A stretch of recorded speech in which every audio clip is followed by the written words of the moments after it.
exchanges and community. How to keep your funds secure. Fantastic. Okay, now welcoming our panel onto the stage. We got exchanges and community. How to keep your funds secure. So Anna, Mariana, and Dima. Иди сюда, пожалуйста. Now, I may glance at my phone during this. That's not because I'm checking Instagram, but because we have the questions for the panel on my phone. Okay? So what I always like to do when doing panels is briefly have each one of the panel participants introduce themselves, who you are, what you're working on, but also because you're all superheroes, every superhero, she's smiling, I like it. Every superhero, Dmitry's a superhero, right? Every superhero has an origin story, like Wolverine, Superman. Every superhero has a story of how they became a superhero. So you're all crypto superheroes. So tell me who you are, tell me what you're working on, but also tell us, please, the whole audience, briefly, how you got into crypto and how you got into blockchain. So please. Okay, 1, 2, 3. Hi, everyone. My name is Anna, and I'm happy to be here today. I am a COO of the project called FinchPay. This is crypto-to-crypto and fiat-to-crypto payments processing provider. We also have custodial and non-custodial wallets that we use internally and offer our users. And we have an instant exchange. We've been trading on traditional exchanges such as Crypto.com, Binance, OKEx, and even FTX for years, trying to manage all the risks. And I'm proud to say that we did it successfully. How I got into crypto, I got to know our COO, and he just, not COO, but CEO, and he grabbed me into the project. So, and yeah, I've been in crypto for 7 years so far. 7 years. That's yeah. great. That's the most part of my career. Yeah. Super. Welcome. Thank you. Thank you, Rick, and good timing and really appropriate. Okay. Hi, everyone. I'm Mariana. Come take a seat. I'm part of the executive board of Crypto.com, also catering for the operations of the group, and I lead the European ventures of Crypto.com. I don't know if we have. You just got licensed. We just got licensed in Dubai. That's yes, exciting. We did. Yes, we just announced it this morning, so it's really exciting and on point with your presentation. And I'm not sure if we have enough time to tell you how I got into crypto. I'll be quick. Just do it. No, just do it. 30 seconds, go. I met CZ when he first moved to Malta, when he was kicked out of Japan. He came to Malta to set up his business, and a friend of mine told me, do you want to meet the CEO of Binance? And I thought it's someone local, someone in Europe and whatnot. I met CZ. 5 hours later, I had a job offer, and I set up the offices of Binance in Europe. That's impressive. That's great. Got into crypto. Powerful businesswoman. We love it. Dima. Hi, guys. I'm Dmitry. I'm co-founder, co-CEO of Wirex. So we've been on the market for quite some time as well. So we started early 2015, I believe. And so we are focusing on offering like the payment solutions for both fiat and crypto. And so you can order, let's say, a debit card. In many countries, you can spend your digital assets in everyday life. You can also have like the bank accounts, like SEPA, faster payments, a few other payment options that we support. So we operate in 3 main regions, in APAC, in Europe, the UK, and in the US. Also have a non-custodial wallet as well. And so how, I started, it's been a while. It started with a couple of articles and then a few meetings in the garage, let's say. And we just decided, okay, we just need to find a way how to make all this new sort of asset class spendable in everyday life. And that's the story. Great. All right, Anna, I think I'll start with you. You had some really good questions. So the fundamental idea behind this panel is, where's the intersection, or what is the intersection between operating on an exchange and also the security and safety of client funds? And you were pointing out that there's a difference between centralized exchanges and decentralized exchanges, custodial, non-custodial. Can you explore these ideas a little bit? Yeah, sure. There are quite a few differences. And the main one is with centralized exchanges, you don't have access to your own funds as soon as you deposit them there, because you kind of delegate the right to use and manage your funds to the centralized exchange because you don't own your own keys. And there are quite few risks associated with that. First one is regulatory risk, because centralized exchanges, they have all the power in the hands, for example, to lock your account for some time due to some new regulations in order to prevent users from some specific countries to use your service, or either due to the IML procedures that could take months to complete. Also, there is a risk associated with the exchange operations itself, because as we know from the open source information, sources, we like exchanges that sometimes they lack transparency, and they may use user funds in their own benefits. For example, invest in them in some doubtful projects, or backing up loans, or covering for their own expenses and losses. And on the other hand, we have decentralized exchanges, and their operations, they're defined by smart contracts, which are transparent for all the users. So user knows exactly how much money at the pool right now, but what user doesn't know is how secure and safe it is to use these smart contracts, how well protected they are. And in case some hack is happening on decentralized exchanges, it's the user problem. And no one is going to take the responsibility for that, because developers are not responsible legally for any consequences of the hacks and money losses, unlike centralized exchanges. So users should be informed about pros and cons on both and take their decisions where to put their money really wisely. I mean, are centralized exchanges safer? I'm thinking about FTX and Mt. Gox and Yeah, so Mariana. Sorry, I do have a say on that. Centralized exchanges are two types, right? Regulated and non-regulated. So clearly, Dior, and that's not the fancy brand, is do your own research. When you try to leave your funds with a centralized exchange, you have to make sure that you trust their security. And eventually, if you do not understand security that well, you have to look for licenses, right? Because licensed exchanges have something called safeguarding requirements, and these requirements tell exchanges to safeguard 100% of your funds.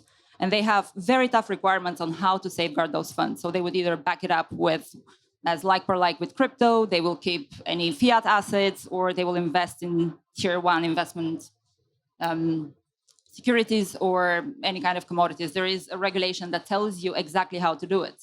So I understand that centralized exchanges may not always be on the, let's say, high-end security-wise, because very often they have to make a very difficult choice. You have very high compliance requirements, which means you have to spend a lot of money on getting this right and hiring the right people. And sometimes, since this is your biggest regulatory risk, anti-money laundering and legal regulatory risk are the biggest ones, sometimes exchanges who may not come from, let's say, a traditional crypto background, they may think that this is your biggest risk ever, but actually security has always come first.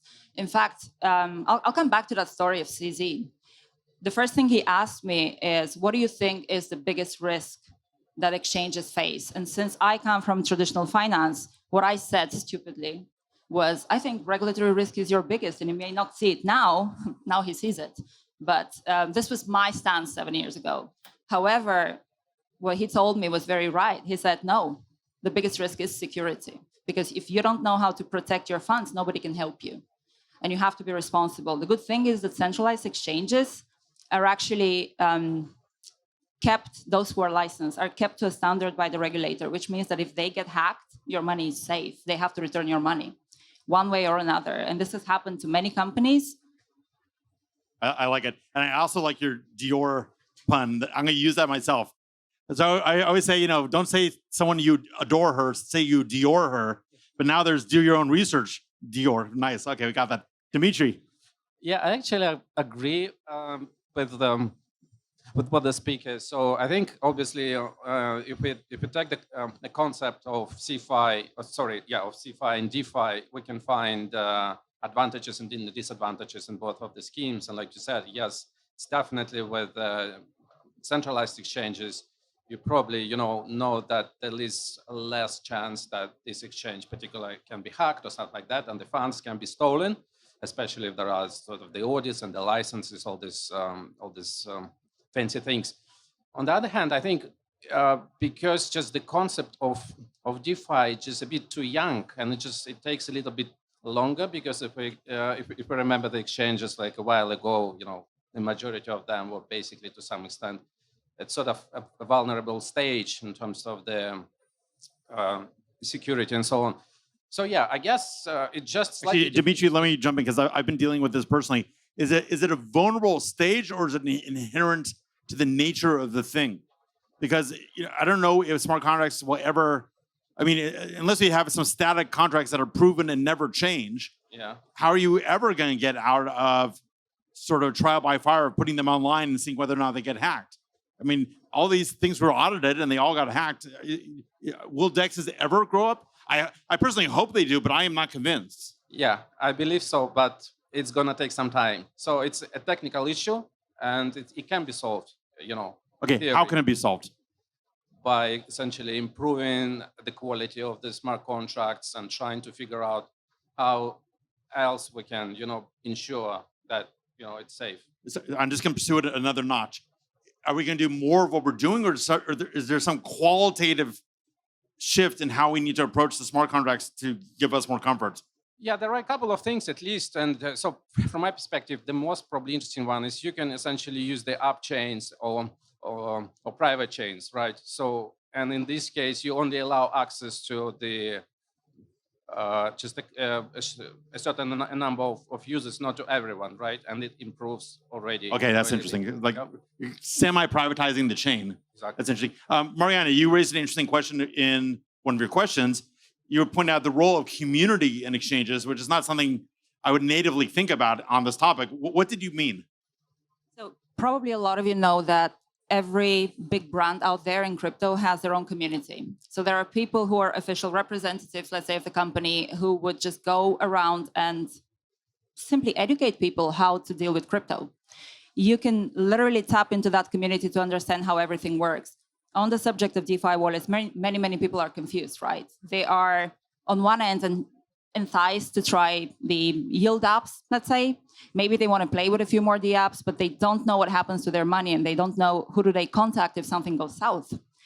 What communities help a lot with is exactly that, because if you have a problem nowadays, the easiest way to reach out to an exchange that may not have such a good customer support is actually through community. You can be really loud. You can go on Twitter. You will find people who would be helping you out, and they'll tell you, listen, I know someone, or I'm part of their ambassador program or angels program, whatever they call it, right? And they will try to get things right for you. Obviously, community as such should be used to preempt the opportunities not the opportunities, but the threats of getting scammed. So you should use them as an educational tool, if you wish, but they can also really help you trace your funds. They can help you get to the right people of the exchange. They can even help the police. Now, I got to throw a little wrench in that. Okay, I had a live case as a lawyer. I had a live case of that happening. Someone reached out and someone posted on Twitter, such and such exchange is holding my funds, or I lost it. Someone contacted him, said, "Hi, we're from the exchange tech support. Tell us what's going on." And turns out those people were scammers. Yeah. And that was a real thing. It wasn't hypothetical. Exactly. And he lost his crypto. Yeah. So what you have to understand that this community will never contact you first. That's the number one rule in crypto. Everyone in community will tell you, I do not DM you. You DM me. So anyone who contacts you first to ask you what's your problem and give me your private keys, clearly a scammer. Anna. No, I can build up on that a bit. So community is also helpful for businesses like ours who are developing the technology. And if we take the recent case with Poloniex that was hacked 4 days ago for $124 million, they also reached out to the community to help them to find this money, to help them to, they released like kind of the list of addresses that us as an instant exchange can blacklist, for example, and prevent money laundering activities. And community is really helpful for this. And also for another aspect, for just proving that and like participating in bug bounty programs and helping to review your smart contracts, your technology, because it's full of very good professionals as well. So we can use, as a technology company provider, help of our community to help us to build a more secure service. Interesting. Now, I'm going to combine a question that you offered and a question that Mariana offered. In terms of best practices now, I think you mentioned something about cold storage and wallets and kind of bouncing things online and offline. But then, Mariana, I think you brought up a question of emerging trends. Maybe you can kind of give us a vision, and then Dima jump in there also. 5 years, 3 years from now, 5 years, 10 years, where should exchanges and decentralized exchanges be going in terms of their operational security? There was a speaker previously who mentioned that crypto is a $10 billion industry and it grows by 30 to 50% every year, regardless whether it's a bull market or... Sorry, they're saying it's just a 10 billion? 10 trillion. I just repeated what the speaker said. If they think it's 10 billion, No, 100 billion, sorry. Did I say? Yeah. More. So regardless of how big it is the industry, it is getting regulated. And we see the bit license in New York, we see the VARA licenses, we see MiCA coming in 2025. Where exchanges should be going is very clear. And of course, there is the ambiguity of where do we leave DEXs and all of that? Because right now, the stance of any regulator is that they would rather disallow transfers to DEXs than deal with the whole uncertainty and how to regulate people who keep their own wallets. What exchanges will have no choice but doing is actually comply with the consumer protection regulations that any regulator would put on them. They will have no choice but comply with the security standards, for better or worse. I don't think regulators are the best in this. They will have no choice but comply with the safeguarding options that the regulator offers you. So this, as a whole, builds a more secure platform for the user because it builds on trust. So are you implying or stating that the best practices trend from this point forward is going to be largely driven by regulation and regulators? I think I'm hearing that. To a certain extent, this will help a lot security. Yes. Okay. Yeah. That's interesting. So look at the SBF. It's an interesting idea. World. Yeah. If Sam was willfully putting his companies in jurisdictions where he could be regulated, he would have never pulled out what he did. No. As simple as that, right? Yeah. Interesting. Please, Anna. Dmitry said previously that regulations are good, right, to clarify the responsibilities and make everything be more transparent. But I don't really see myself, and I think Dmitry would agree, maybe possibly with me, that regulations are not helping to ensure the security of smart contracts and technology themselves, because this is something that is coming with the nature development of blockchain technologies. Am I correct? To some extent, yeah. So I agree with exchanges. Obviously, additional regulation will help, but we know it's going to happen only in certain countries. But obviously, all the biggest economies were probably affected by this one way or another. Yeah. At the same time, on the DEX side and on custodial side, I think your first question was about what's the best kind of way, whether to put the funds on a cold storage or something else. But maybe it's a blend. No, probably, but I think from the sort of a technology standpoint, all the cold storages is kind of, I think, of the past already. So it was good a while ago, but now, I mean, it's not efficient at all, and it doesn't give too much extra assurance either. So we've got MPC, we've got the multi-sig wallets. Quite a lot of different things are happening on the scene already. Do you think the chains themselves need to be upgraded? Maybe to have a buffer or additional authorization when you're doing large amounts, or maybe you have a banking side chain. Like, It's happening. Is it maybe something that needs to happen on the L1? L2. L2, sorry. L2, yeah, on L2 exactly. So, and how do you see that? Essentially, from my perspective, I know that they're still going to use all L2s. That they still will be using L1 like Ethereum, because Ethereum it's more sort of safe and secure to use it, but on the L2 level, you actually can gain higher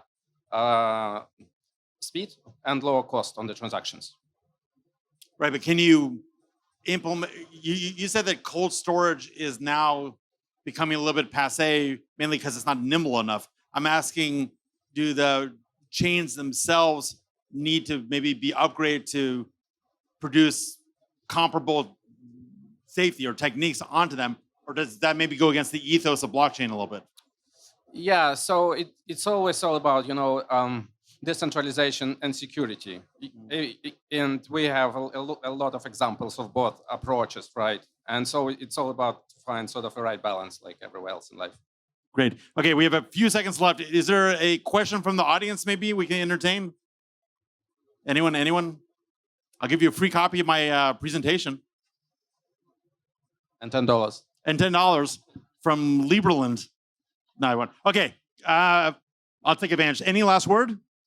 Yeah, I will just say that, I mean, we are all like crypto adopters, right? And we're driving the crypto adoption. So I can just say quickly maybe 3 best practices that you can do right now to keep your funds secure.